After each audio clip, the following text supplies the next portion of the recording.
straight into Paramaribo as Dutch and Atlantic Nodal Point, 1650–1795, by Carwan Factor Black. I'm just going to run through the introduction, and this is again just showing you that whilst they're able to establish themselves and get a port going, first of all, it's going to be some type of naval base because they have to protect themselves and set themselves up. Whether they've taken over something, which is usually what it is, and then they just refit it for their own design, they're then able to use that as a springboard to either go further inland or go further out. So let's jump into this. Société and Suriname, Suriname Company, 1683 to 1795, aimed to turn Suriname into a plantation colony to produce tropical products for Dutch merchants and simultaneously provide a market for furnished products and stimulate the shipping industry. To maximize profits for the Republic, the Charter of the colony banned merchants from outside the Republic from connecting to the colony's markets. The strict mercantilist vision of the Dutch on how the tropical plantation colony should benefit the metropolis failed to materialize, and many non-Dutch traders serviced the colony markets. The significant breaches in the mercantilist plans of the Dutch signify the limits of metropolitan control over a colonial project. This chapter takes ship movements to and from Paramaribo as a very basic indication for breaches in the mercantilist plans of the Dutch. The more non-Dutch ships serviced Suriname relative to the number of Dutch ships, the less successful the Suriname Company was in realizing its walled garden concept of the colony. While Suriname had 3 European villages, Torarica, Jodensavan, and Paramaribo, in the 17th century, Paramaribo became its sole urban core in the 18th century. This centralization and urbanization was mainly due to the town's location, near to where Suriname's main waterways flow into the Atlantic. This made the town both central to local, regional, and transatlantic shipping routes. Sailing ships were able to go much further upstream to Torarica, Jodensavan, and many of the plantations, but this was rather unpractical given the strong currents and the great influence of the tide on the rivers. An analysis of ship movements to and from Paramaribo over a long period not only shows that the Dutch were not able to close off the colony at any time during the 17th and 18th century, but also that there were periods when they had more exclusive access to the colony than in others. Obviously, ship movements do not denote either tonnage or value. The ships in the regional trade were about a fifth of the size of the transoceanic freighters that sailed between Suriname and the Dutch Republic. However, given the absence of major technological divergence between intra-American and transatlantic shipping during the period, the relative numbers of Dutch versus non-Dutch ships give an indication of their relative importance to the colony. This chapter shows that while formal rules and regulations issued by metropolitan and local governmental bodies had some impact on trade and shipping, changes in credit systems that were used to finance plantations were a more significant determinant of the success of Dutch attempts at excluding non-Dutch shipping from the colony. The mercantilist scheme for the plantation colony only functioned when the Republic had the financial instruments to enforce control. Historians of the British Atlantic have fairly well established the extent to which Atlantic trade networks crossed formal imperial boundaries. By taking the case of Suriname, the largest plantation colony in the Atlantic under Dutch rule, this contribution seeks to investigate the Dutch side of this system and argue that intercolonial networks were constitutive for the colony that colonists and merchants found ways to cooperate and circumvent the rules and regulations, and that over the course of the 18th century, prevailing credit systems impacted the salience of intercolonial shipping. The study shows how central intercolonial exchange was to the colonial project, and 2, that the connectors between the colonies were not the prototypical Dutch middlemen, and 3, that Dutch metropolitan-led state institutions had only limited success in regulating the trade routes between Suriname and the Atlantic world. Plantation colonies in the Dutch Atlantic. In the Dutch historical literature on early modern Suriname, the overwhelming dominance of the connection between Suriname and the Netherlands is taken for granted, and even though the existence of regional connections from Suriname has not been denied, these have not received a lot of attention from historians. The first scholar to take a detailed look at these connections was Johannes Postma, and in 2 articles he uncovered a world of connections, mainly operated by non-Dutch ships, connecting the plantation colony to the Caribbean and especially to North America. In terms of figures and shipping data, Johannes Postma has done groundbreaking work in this field by showing how multifaceted the connections between Suriname and the Atlantic world were. He showed that half the ships in Paramaribo in the 18th century were non-Dutch and hailed from non-Dutch ports. The data that he collected is presented in Graph 1. Given the cliché of the Dutch as middlemen in the Atlantic world and the mercantilist regulations that were to control shipping, it might therefore come as a surprise that Dutch shipping was not the only supplier of goods to Suriname. A second surprise in this regard will be that the colonists were banned from fitting out ships from the colony to regional destinations, even if they were Dutch. This is a world away from nodal points such as Curacao and St. Eustatius, where intercolonial connections were encouraged by the Dutch West India Company. The importance of non-Dutch shipping for Dutch Atlantic colonies contradicts the prevailing image of the Dutch, who have often been praised for their role as intermediaries between the empires in the 17th and 18th century. P.H. Emmer summed up Dutch Atlantic activities as turning from aggressive and expansive to profiting from a neutral position vis-à-vis the imperial rivalries. As the debate on the Dutch Atlantic progressed, many have argued that the Dutch presence in the Atlantic remained sizable, but mainly in areas of shipping and trade. Jan de Vrij has emphasized that after the loss of Brazil, the Dutch Atlantic activities did not simply retreat into shipping between imperial rivals, and some plantation colonies were developed in the Guianas, but that the most notable development has been the increase in New World trade after 1680. The Dutch shipping that developed was more transatlantic than intercolonial. As de Vrij noted, there was a tension in such an arrangement because the administrators represented the trading interests of the company and of the Republic more generally, and they were finding themselves frequently at odds with the interests of settlers. This tension between settlers and administrators surfaced in the area of trade and shipping because of the apparent limits to Dutch freight shipping in the Atlantic.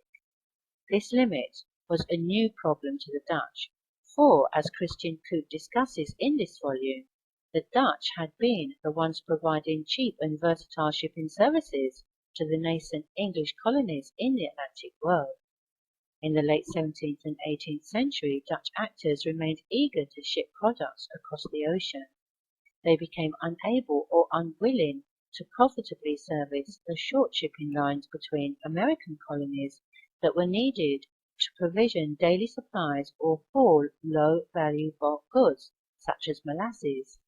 Therefore, as Postma has shown, the Suriname and Gert Oostindie for Berbick, Demerara and Esquabio, non-Dutch connections played an important role in expanding plantation production in Dutch colonies.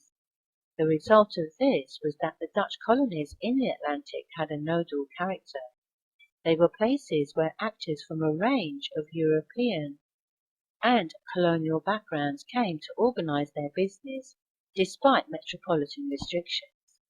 But while the need for such connections were obvious from a colonial entrepreneurial perspective, the metropolitan institutions were not eager to accept the colonial project as one where they should provide military and institutional security and let merchants and traders do as they please.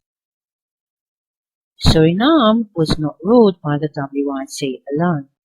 WIC, West India Company, had been founded in 1621 and after a bankruptcy it was restarted in 1674 as the second WIC. The company transformed from a combative Calvinist organization set up to sabotage Iberian Atlantic power into a slave trade organization and later one that mainly generated income from levying taxes on Atlantic voyages by private companies. During the second WIC, it did rule several colonies, but these were mostly trading posts rather than plantation or settler colonies. Despite their formal monopoly over the entire Atlantic westwards of the Cape Colony in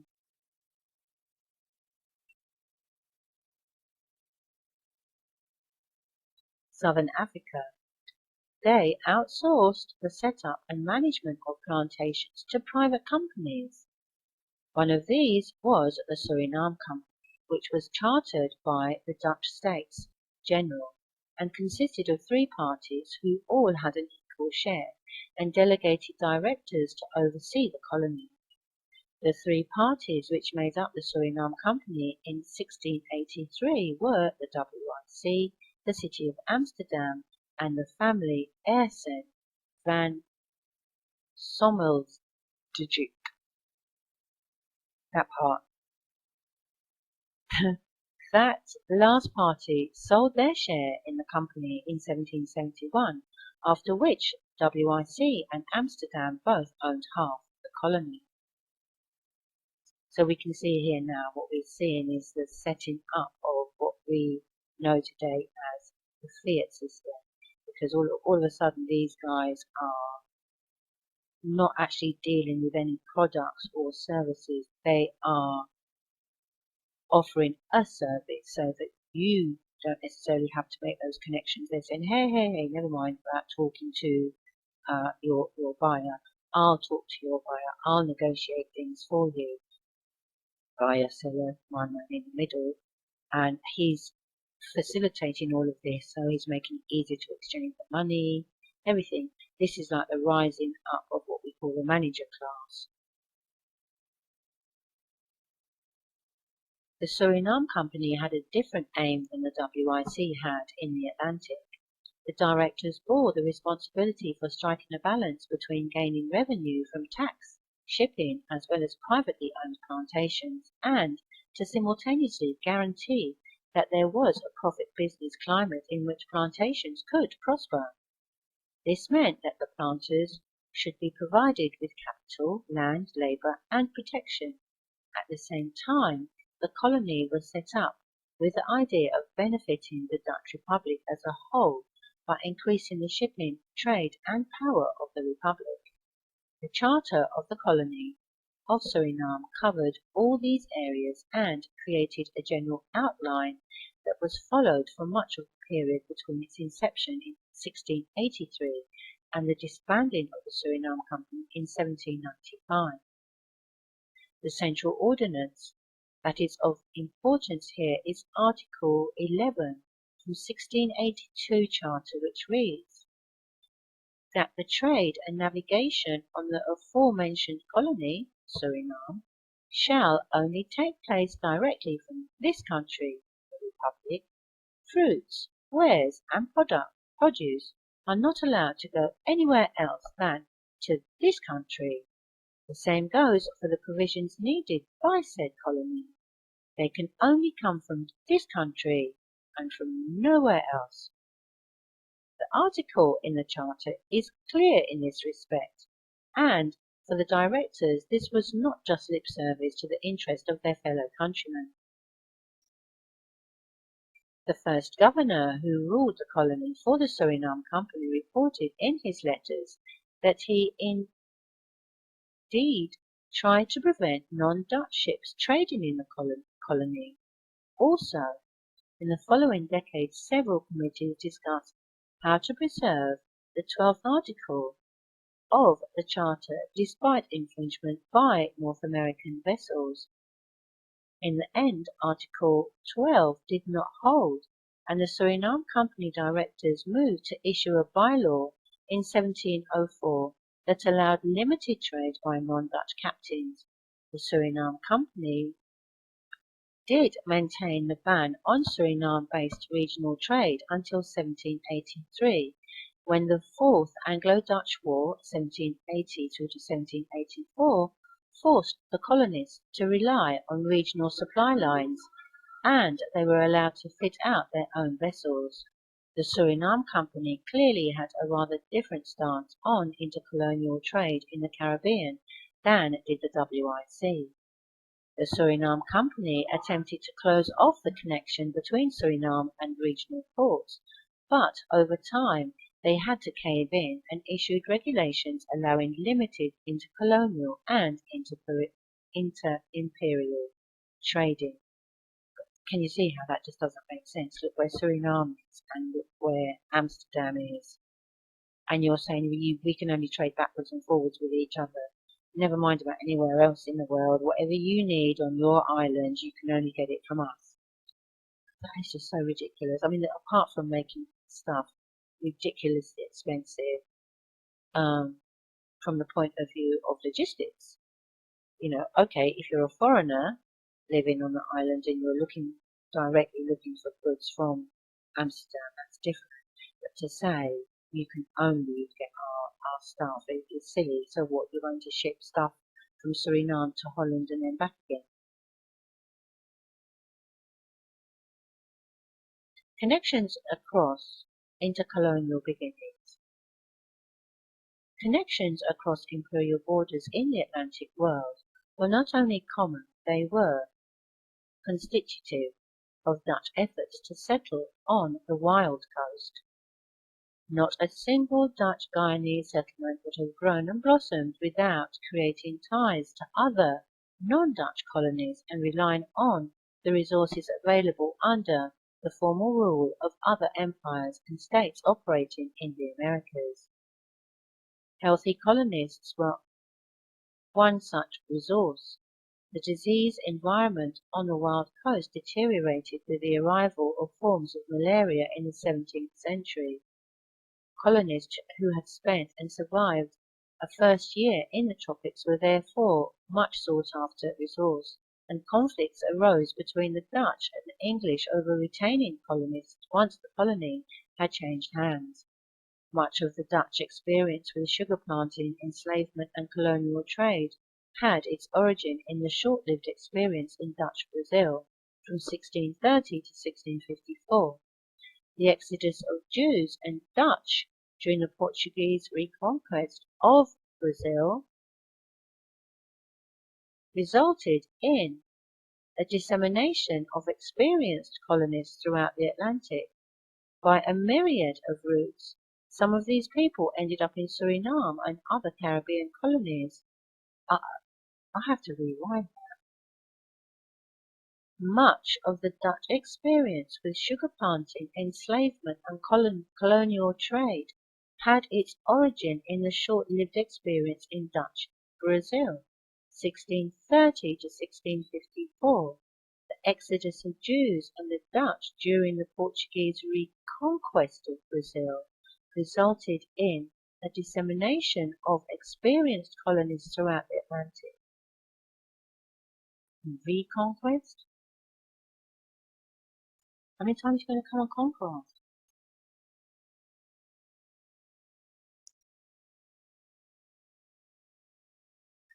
The main push for plantation activities in Suriname was initiated by the English colonization from Barbados, which had been ordered by Lord Willoughby of Parham in 1651.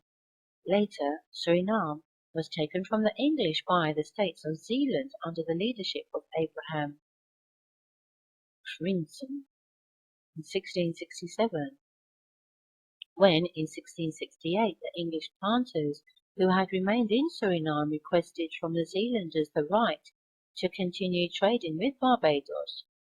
Crinson, as the acting Zealandic governor, balanced between appeasing the English and limiting the trade. For Barbados, the supplies of Surinamese woods were of great necessity because years of sugar cultivation had rid the land of wood, which is actually why they get storms, etc. today, because they wouldn't if these greedy people didn't go down there and chop down all their trees. After a fire caused the total ruin and destruction of the town of Barbados, the colonists requested to be allowed to ship timber for the rebuilding of the city. Other strange occurrences, because you see like certain buildings just burning down, records being lost, and no one ends up knowing who's who. Gringensen wanted to showcase the Dutch as good allies and neighbours, and allowed for the shipment of wood to take place in exchange for Barbadian sugar, most likely for the re-export to the Dutch Republic, but only on Dutch vessels. About further trade he wrote that he could not allow the trading from Barbados. On the other side, Dutch vessels were blocked as well. Ships from Zealand refused to take cargo to Barbados after two of them, with the consent of Cringensen, went to Barbados and were confiscated there for breaking English navigation laws. Jewish merchants played a role in connecting Suriname to non-Dutch colonies. The migration of Jews to Suriname from Barbados, and after Zealand's takeover in 1660s from Suriname back to Barbados and onwards to Jamaica, created ties between the two colonies that were outside of the control of the Zealanders. So the non-Dutch colonies, the migration of Jews, so you had the migration of Jews to Suriname, and they were coming from Barbados. Then Zealand took over, so they went back to Barbados. And then after that they came on to Jamaica. Horses, flour and fish in exchange for kil to jurel rum. Wow, that's a strange word, isn't it? Kil to jurel. And syrup, molasses.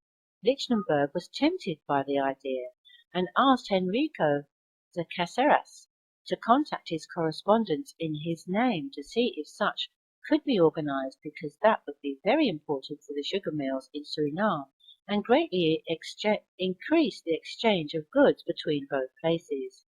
After these initial steps, the outbreak of hostilities with England in 1672 during the so-called Dutch Year of Disaster closed off the trade again.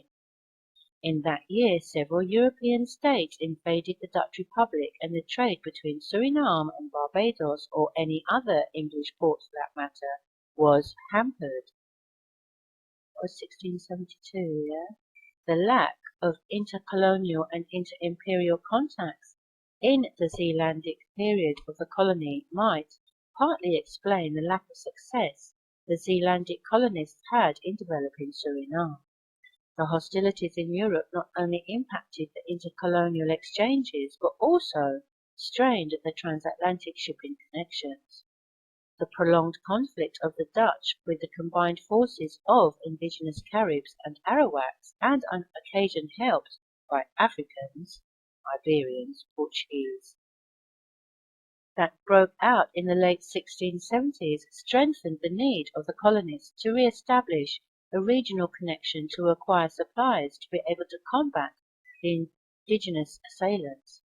The return of contact with Barbados was made in 1677 by Surinamese governor Abel Thisot, requesting supplies for the sustenance of his armed force from his British counterpart on Barbados, Governor Johann Atkin. After the initial re-establishment of contact, Barbados became Suriname's most important colonial provider for provisions of all kinds, with private merchants joining in the trade. As Claudia Schnurman has shown, the Jewish settlers Louis Das and Samuel Cohen Nassi, a Jewish entrepreneur in Suriname, played a prominent role in maintaining this connection. Nassi on the Surinamese side, Diaz on the Barbadian side. They had organized intercolonial shipments in 1677 of limestone in exchange for wood, when in March 1678 the ship Morgenstra with Captain Jan van der Spijik was sent to Barbados. David Fonseca was on board as factor. A year later, Nassi and Governor Heinsius sent Jan van der Spijk out to Cayenne to bring in supplies. Besides the Barbadian connection, Nassi also connected Suriname to Curaçao and New England, a connection already proposed to the Zealanders by Surinamese Jews in the early days of their rule. While Curaçao remained of limited importance for Suriname, the connections to Barbados and New England continued.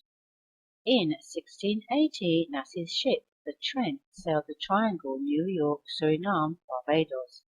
After the takeover of the colony by the Suriname Company, Nassi continued this trade and outfitted the Betty with Captain Marshall Covey, who sailed for Nassi from New York to Paramaribo, and from there onward to Barbados in 1686. When the Zealanders had taken Suriname in 1667, they had attempted to choke the regional connection with Barbados which had existed since the founding of the colony by the English, but the connection never disappeared completely. A new possible break-up of the connection came with the transfer of the colony into the hands of the WIC in 1682 and the Suriname Company in 1683, but again the regional connection proved stronger than restrictive measures from the metropolis. On the precedent of his role in other intercolonial shipments, Nassi made a bold move. In February 1683 he requested to be allowed to bring horses from New England to Suriname and to continue the voyage onward with that same ship to bring sugar in exchange to Holland or Zealand. According to Nassi, the ship would bring about 100 to 150 horses, which could only be transported in English ships.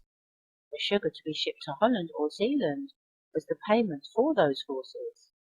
The Suriname Company agreed on the condition that those loaded sugar will be brought directly to Holland or Zealand. The intercolonial connections proved to be a very practical solution to the problems that colonists encountered when setting up a plantation colony in the tropics, but they also severely challenged the monopolistic vision of the directors in the Dutch Republic. In the first decade and a half after the Zealandic takeover of the colony, both Zealandic and Jewish traders operated and set up the intercolonial and inter-imperial shipping connections, but already then non-Dutch ships operated by North Americans started to take a significant share of the intercolonial trade. In the 1680s, Nassi continued to challenge the directors of the Suriname Company and the local Surinamese authorities by arguing against the restrictions imposed on the colony by the 12th article in the Charter. Nassie managed to convince the local council to allow several individual shipments. When Governor Arnsen van Sommelsdijk assumed the post of governor, the English ships kept arriving, and Sommelsdijk commented that he did not find it reasonable or fair or in the interest of the colony to send the ships back. But Van Sommelsdijk realized that the laws of the company needed to be upheld, and an English ship that arrived from Barbados was told not to come here anymore, and to warn the others that this trade and shipping is now forbidden and closed to them. After Sommelsdijk assured the directors of the Suriname Company that he was doing his part in closing off the English trade, he went on to stress how important it would be to import those horses because more than 10 mills are standing still because of the lack of horse or other animals. According to the governor, this was all to the noticeable detriment of both the private parties and the company as well as the return ships. The freighters were indeed sailing back with less sugar than they could load. After the mutiny of 1688, in which Governor Van Sommelsdijk was killed, the governing council spoke out strongly in favour of regional supplies. The mutiny mainly took place due to the lack of rations handed out to the soldiers. One of the officers wrote to the directors of the Suriname Company in Amsterdam that the troops would have rebelled again if goods were not imported from the New England colonies to Suriname. When Nassie made another request to the council in August of 1689, they granted him the right to bring goods from English ships to shore. This, according to the council, should prevent them sailing away to other destinations. It was of great importance because they thought that the future of the colony depended on the goods brought from New England. The non-Dutch trade in the period was comparable to ordinary coastal trade in context, mostly provisions, foodstuffs, building materials, and no luxuries. It connected North America and Barbados with Suriname and formed a web of connections between different regions on the Atlantic's western coast. Many skippers sailing to Paramaribo came there more than once, and often from the ports of Boston and New York. Especially on the import side, the English North American colonies were important. They supplied the goods as requested by Nassie, provisions and horses. Because Suriname had not yet become a full-fledged sugar plantation colony, but was also engaged in trade with the Amerindians and logging, the ships that arrived from North America with provisions had hardly anything they could legally load to bring back there, since plantation products could only be shipped to the Dutch Republic. In 1678, no molasses of Dutch origin entered the Boston harbour. However, the lack of wood on Barbados and the abundance of it upstream the Suriname River made triangular voyages between New England, Suriname, Barbados viable. The destination for the non-Dutch ships was Barbados. Returning to New England was another option, but not a route that was often taken. For example, ships did arrive from Rhode Island, but none of the ships that left Paramaribo in the early period declared it as their destination.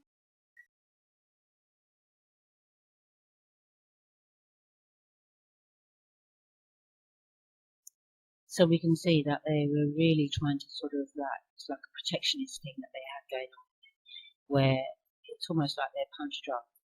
They've got these products, they are able to make money from the products. It's like me, me, me, me, me, me, me. No, they want nobody else to get involved.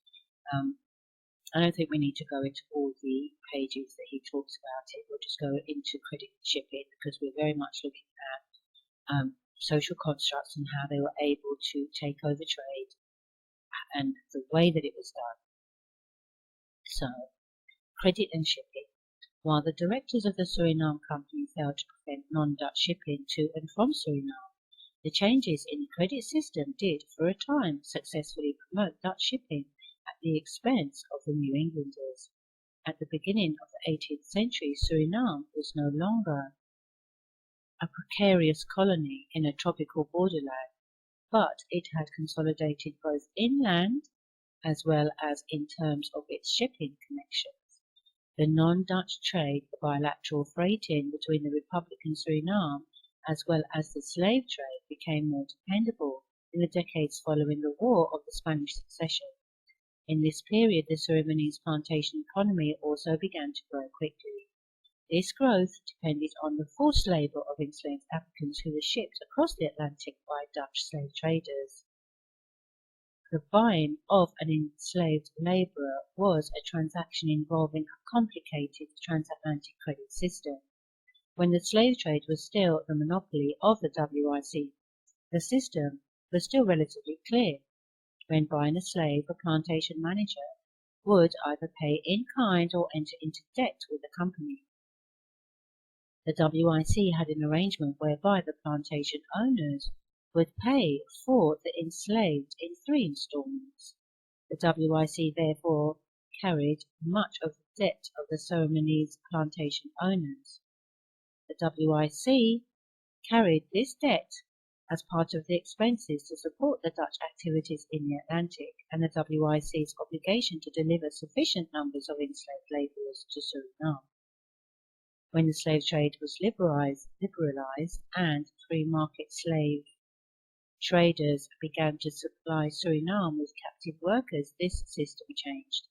The demand for privately financed credit increased as private slave traders were more anxious about getting paid for their expensive slave voyages than the WIC had been.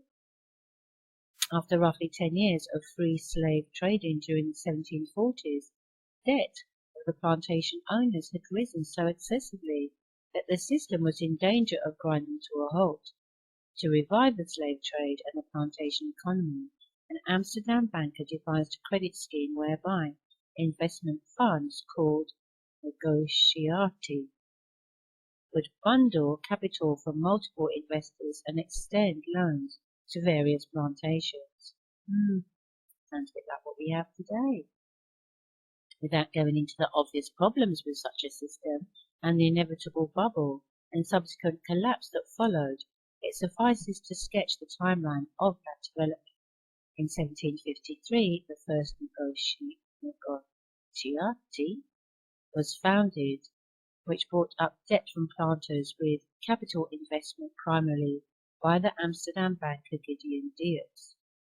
In 1765, the investments increased rapidly until in 1769 there was far more credit than there were possibilities to invest, resulting in over-investment into unprofitable plantations.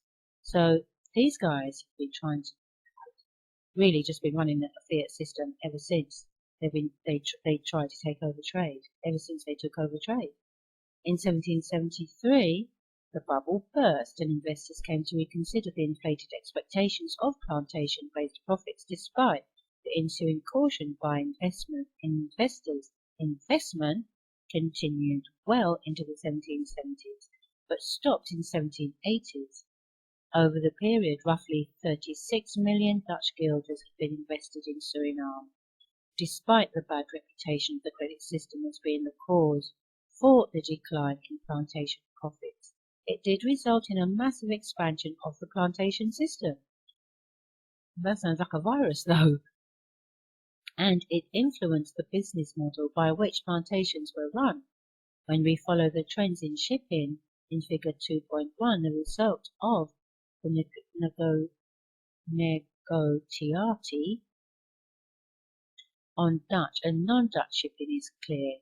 For the first time since the 1690s, the late 1750s, until the end of the 1760s, is the first period in which the number of Dutch ships in Paramaribo is greater than non-Dutch ships.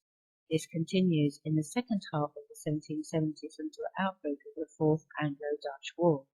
The reason for the relative increase in Dutch shipping compared to non-Dutch shipping is the negotiati investment system.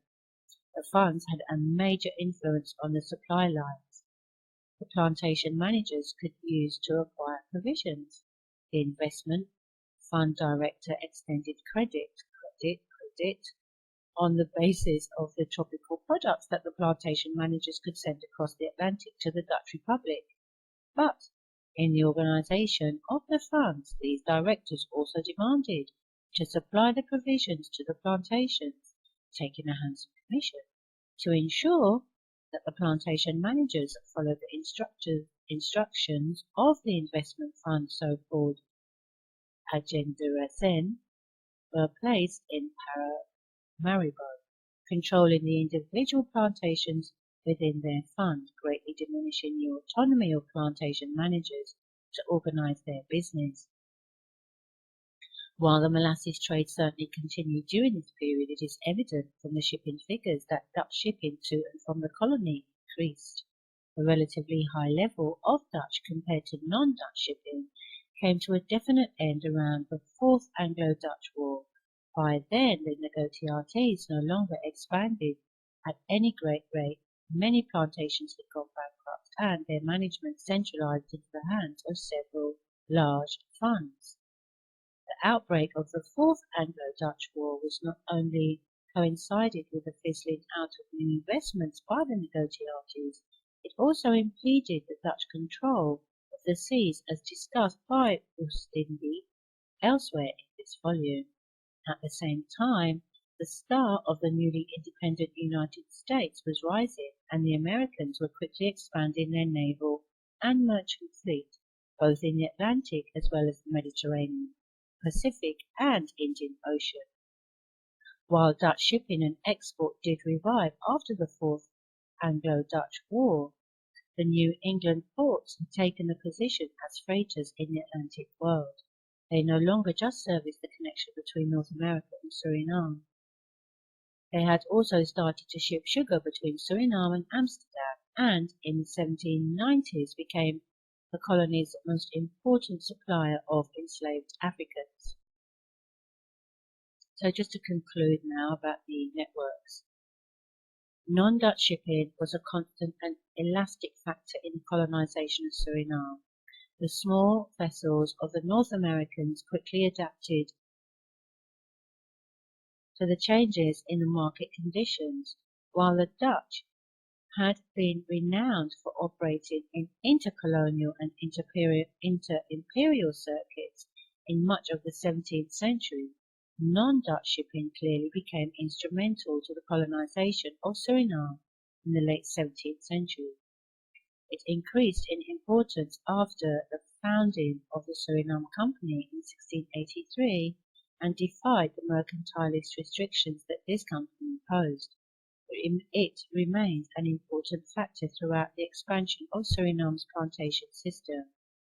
During the period of the negotiati funds from the mid-1750s to the late 1770s, Dutch shipping was boosted, but non-Dutch shipping quickly increased to meet the demands of the colony once Dutch shipping collapsed in the wake of the Fourth Anglo-Dutch War.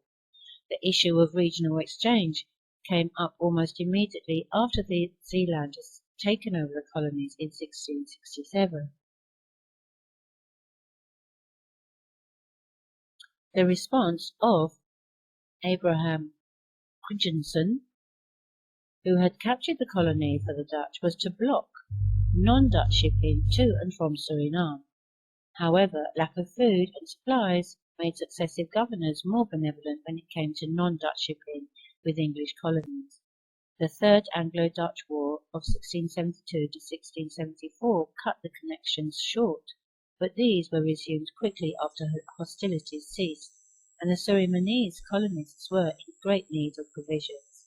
In the following decades, the network of regional trade went through a major transformation. The contact between Suriname and its former colonizer Barbados, with which it had maintained a symbiotic relationship for many decades. So they're saying Barbados was the colonizer of Suriname, was fading away and was being replaced by trade, more fitting to the changing nature of the colony. Surinamese plantations were producing molasses as a byproduct and were limiting wood production. The initial mutual exchange between the two colonies came under pressure now that there was a competition between the two, both with regard to the sales of molasses as well as the buying up of North American provisions. With the end of Zealandic rule in 1682, the Suriname Company again tried to ban the non-Dutch trade to and from Suriname with a very restrictive article in its charter. The Suriname Company, however, failed to do so, and a more lenient bylaw was passed in 1704. While the charter had been insufficient to restrict non-Dutch trading, a change in the credit system did impact the shipping patterns between Suriname and the Atlantic world. The only time when Dutch shipping began to regain terrain from the non-Dutch New Englanders was at a time when gross overinvestment from the Dutch Republic flooded Suriname and created restrictions on who could supply the plantation with provisions.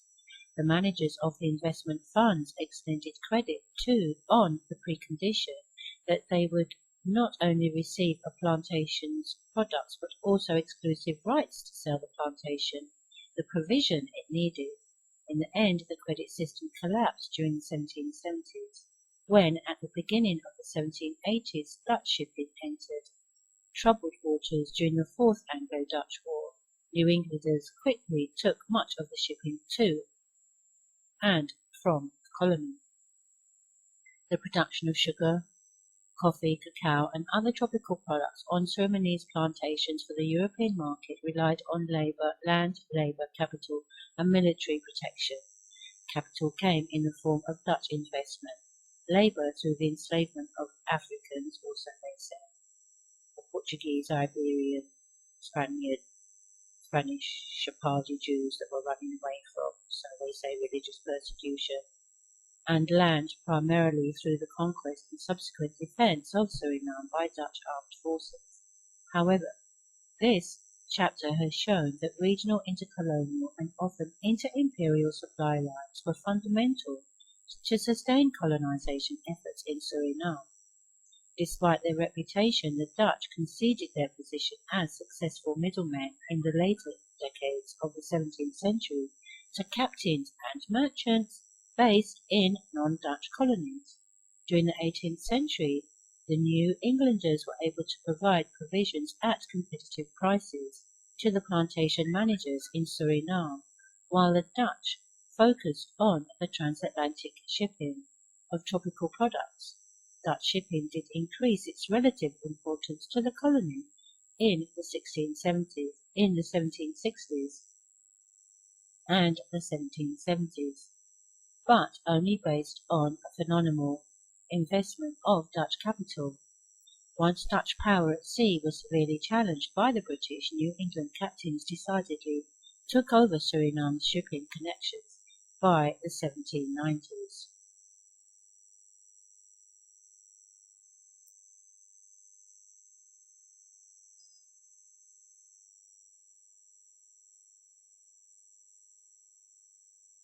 So what we're seeing here is the beginning of a new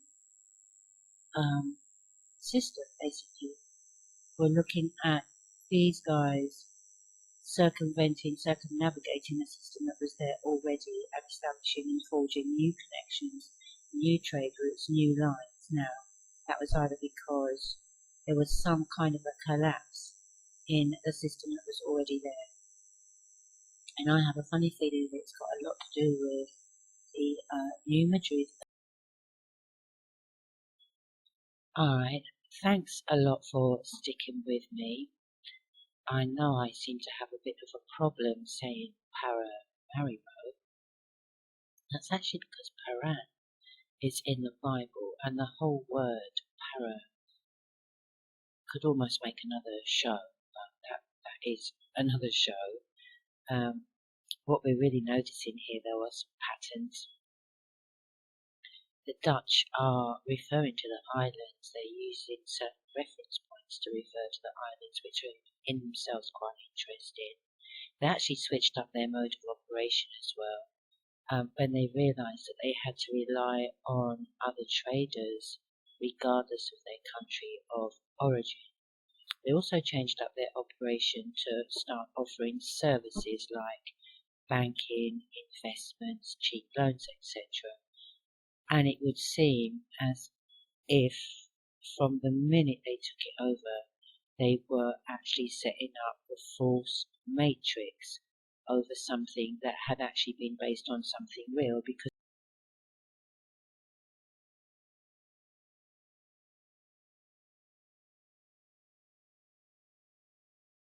we saw already that these companies were going bankrupt and just reinventing themselves and starting all over again. Those same investors were then actually ending up as the governors and council members of those islands, so they would end up ruling those islands at the end of the day. So it's interesting to look at merchants differently, not just the Hollywood Pirates of the Caribbean image that we've been given, but these were knowledgeable men and women who were well travelled and educated in languages. And if you're travelling internationally, you need to be able to communicate with the people and the places that you're going to. So somewhat different to merchants of the land, they would be more familiar with sort of colloquial, local sort of languages, but they would have had a different knowledge and a different set of social networks. And probably the people that we read about today are those people, because sadly, writers and the illustrators already come with preconceived ideas of slavery, so it's often hard for them to imagine that these people come from well-to-do families. They're doing very well, thank you very much, before these people arrived, and they're educated and knowledgeable. They might not be educated and knowledgeable about your European system, but they definitely know about what's going on over here and what's going on this side of the hemisphere. So once again, thanks a lot for sticking with me. We're going to be taking a look at what some of these references actually mean, and I'm going to be getting my Mound Science videos uploaded. I don't know why I'm having a problem with those, so they'll be in my next video. So thanks for watching. Please like, share and subscribe.